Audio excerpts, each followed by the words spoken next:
Hello there everyone and welcome back to another somewhat abnormal episode of the Zeffo MOC update series. This one is a little bit different because this one will just be focusing on minifigures. I was going to have this just be a segment in a certain video, but after kind of doing a bunch of things I realized it wasn't really going to flow very well, so I thought maybe I'll just do a whole episode to it.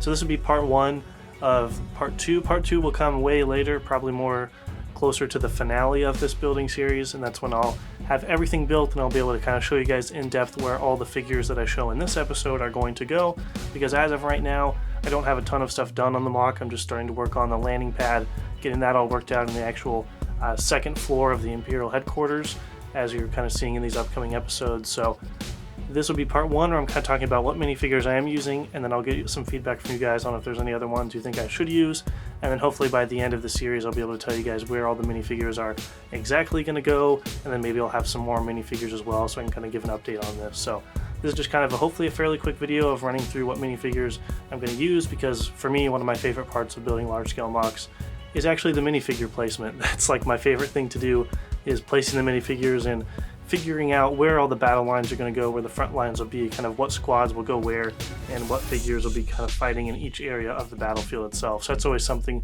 fun that I always love to do. So without any further ado, let's get started. Alright, so first off obviously are the Imperials, since this is an Imperial base, or the Imperial headquarters here on Zeffo. So first off, I've got a bunch of stormtroopers that I'll be using, obviously the bulk of the Imperial army.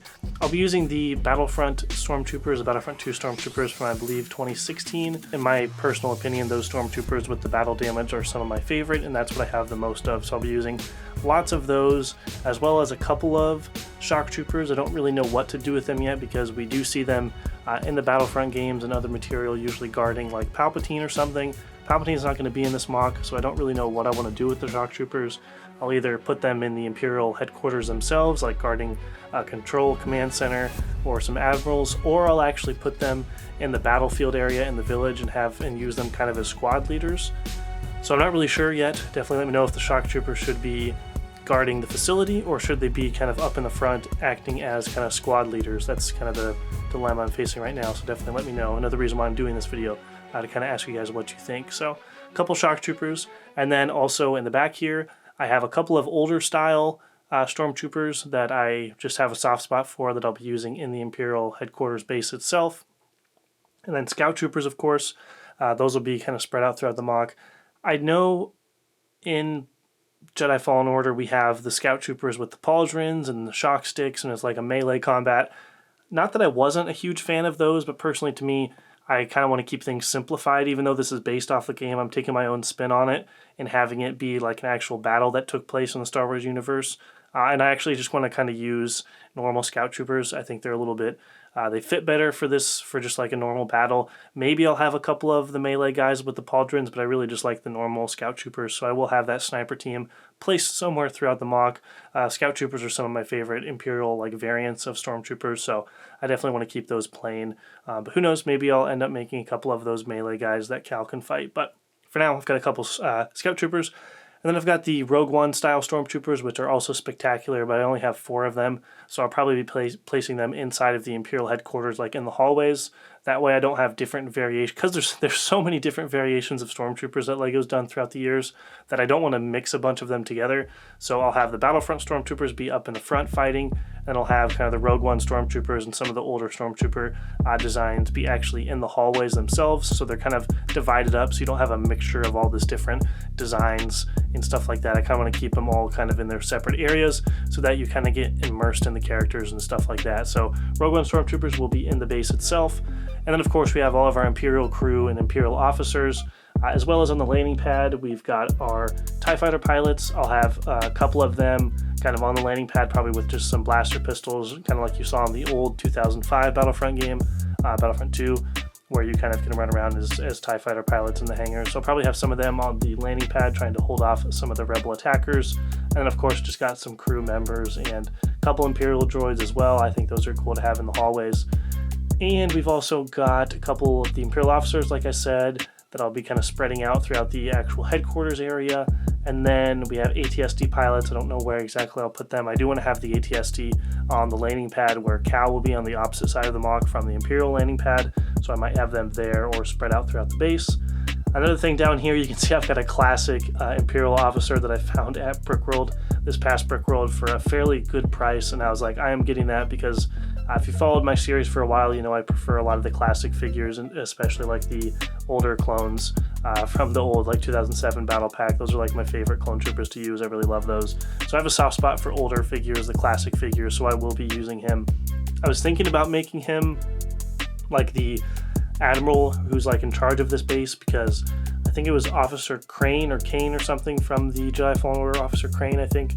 She was in the game, but she died before the events of Jedi Fallen Order, and I'm making this battle take place, like this theoretical battle, take place after the events of Jedi Fallen Order, and kind of making my own battle within that universe, and having it take place right after, sometime after Jedi Fallen Order, but not, but also before Jedi Survivor, which comes out here in a couple months, but I'm having this take place right after the first game, so Officer Crane will not be around. So I was going to use the older minifigure here and have him just be like a yellow minifigure and have him be like a classic kind of Easter egg, but also the main admiral. But then I actually got the recent TIE Bomber, which is a pretty good set, and it came with Rey Sloane, and she's an admiral, so she's got the official rankings on there.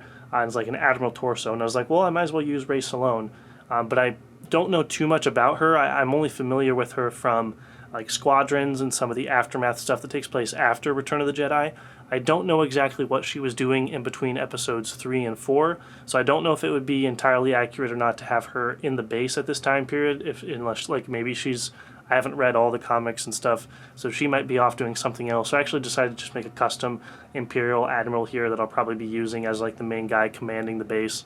But I still want to have the classic yellow Imperial officer somewhere as like an Easter egg. I just think that's so cool as well. One more thing to note here on the Imperial, well, two more things. First thing, a couple of Rebels stormtroopers from the Rebels TV show. I actually ended up getting a bunch of those battle packs and a couple of the sergeants right here. If I were to use them, I'd have a lot more stormtroopers, which would be fun, but I don't really like mixing the Rebels stormtroopers with the Battlefront stormtroopers, just because I personally enjoy the Battlefront stormtroopers a lot more than I do the Rebels design. I'm just not the biggest fan of them. So what I might do is use a couple of them here and there if I need to fill in some space, or use a lot of the Imperials or the dead stormtroopers as the Rebels designs from that TV show. So I might sprinkle a couple of those guys here and there, but they won't be very prevalent. Most of the battlefield will just be with the Battlefront, the 2016 version of the Stormtrooper, so I can keep it consistent throughout the rest of the MOC. I just wanted to mention that. Lastly, I have some Death Troopers that I'll either be using again in the battlefield or in the Imperial headquarters, like guarding the Admiral, because I do want to have a control like command center where the Admiral will be at and all the Imperial officers. So I might have the Death Troopers up there, or up in the battlefield, because I did have an ISB agent, Callus from Rebels, but I don't want him to be Callus. I just want to feature kind of a random ISB agent, so I took the head off and replaced it with a different head for this Imperial ISB agent. So I might have him in the battlefield with the Death Troopers, as if he kind of came before the battle to like investigate like a rebel cell that was rumored to be here, and then the battle kicked off, so he took a bunch of Death Troopers and went up to the front to engage the threat. So I do want to have the Imperial ISP agent. I think that would be kind of cool, as well as a couple of Death Troopers. So those are my main Imperial forces. I have a decent amount of Imperials. They kind of outnumber my Rebels right now, but that's okay. I think that's the way it should be in terms of battles. I always like the good guys to be outnumbered by the bad guys for some reason, because then it makes the victory for the good guys, if they end up winning, that much more epic. So, and plus I just have a lot of crew members that'll be inside the Imperial headquarters, so I think that will be okay. So for vehicles, I definitely want to use the AT-ST, and for ships, I want to use possibly the new, well, not really new, but the 2021, I think, TIE Fighter version.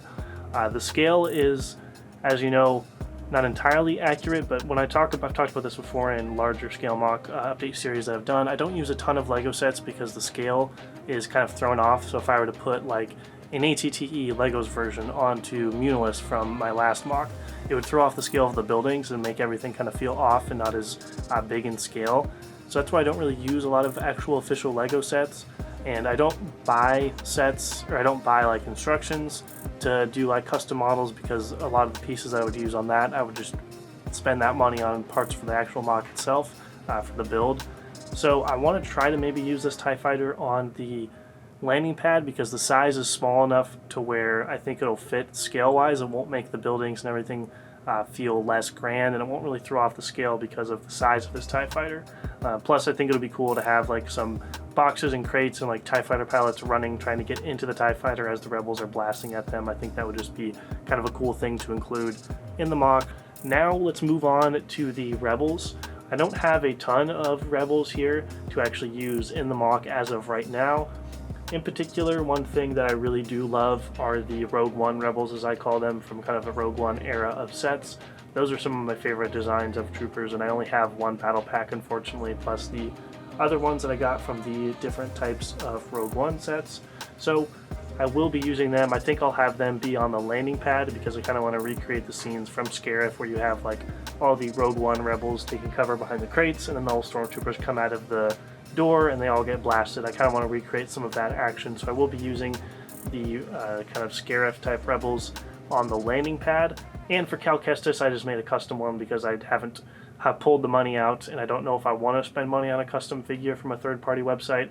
There's a couple great ones out there, but definitely let me know if you have any suggestions on where to get a custom Cal Kestis figure.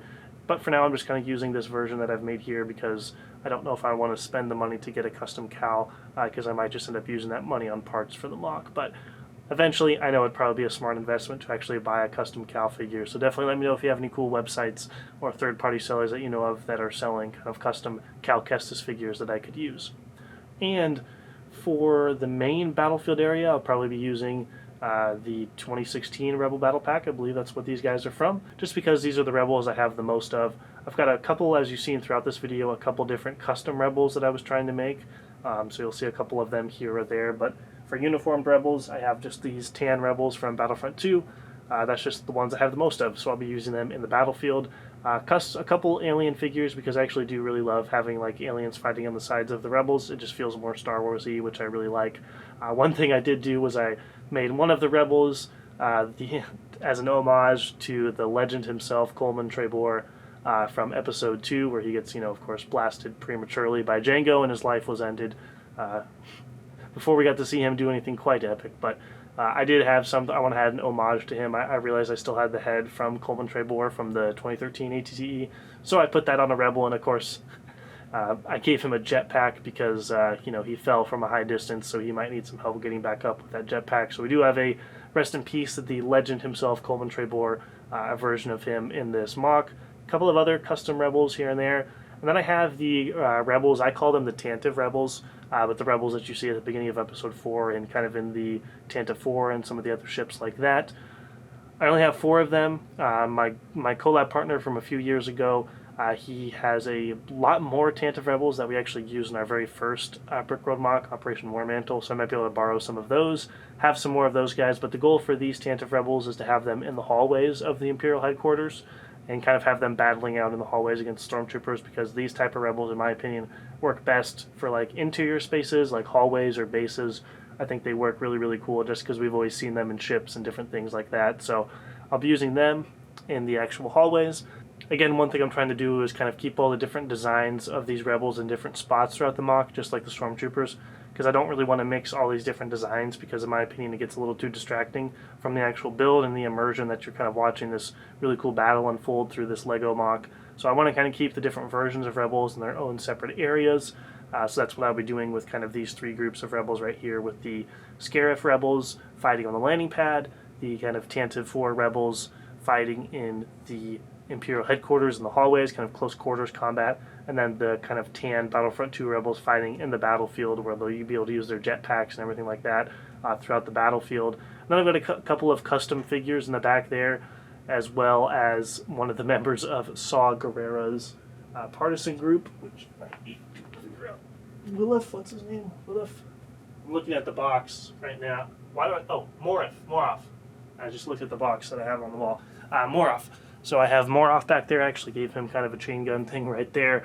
And then I decided to make a couple of custom minifigures kind of based on like what you would see with Saw Gerrera's partisan group. So I wanted to make a couple of those guys that I might have them with the rebels on the landing pad if I need a couple of extra bodies for rebels if they need some more forces. Or I'll place them kind of throughout the MOC. Maybe they're on a stealth mission for Saw Gerrera, like they're You know, they've been sent here by Saw to do a secret mission, maybe uncover some secret Zeffo things, and they're trying to avoid the Imperials, but they're also trying to avoid the other rebels because they don't want to get into kind of a skirmish with them either. So I have a couple of like Saw Gerrera based partisans as well. But that is pretty much it for all the minifigures used in Zeffo. I thought this would be a cool video to do because personally my favorite part of MOCs is like the minifigure. Setting up minifigures is one of my favorite parts. And I know a lot of you guys also like minifigures. That's one of the LEGO community loves talking about the minifigures, which I love that as well. So I wanted to do one video focused entirely on minifigures. So hopefully you guys are okay with that. Stay tuned for the next couple of Zeffo MOC update videos. I'm trying to get as much of them done as I can here pre-recorded whenever I am home. Having a ton of fun working on them, especially the Imperial headquarters, which I'm working on right now, has been awesome, and you'll be able to see some of these minifigures placed throughout those MOCs here in the next couple of updates. So again, hopefully I'll be able to do a part 2 of this when we get closer to the finale, and hopefully I'll have added to the minifigure collection, or I'll actually show you guys in the MOC where they're going to be potentially placed once the MOC is finished and displayed at Brickworld Chicago 2023, which is already coming up very quick, which is crazy. So I need to get to work on the MOC and make sure I finish that on time. But also make sure you guys let me know your feedback in the comment section below in terms of like what figures should I add? Do you have any ideas for where figures could be placed? Just kind of any thoughts on minifigures. Let's just have a full-on minifigure discussion in the comment section below for this MOC. So thank you guys so much for watching. As always, leave your feedback in the comment section below. Hope you guys have a great day, and may the force be with you always.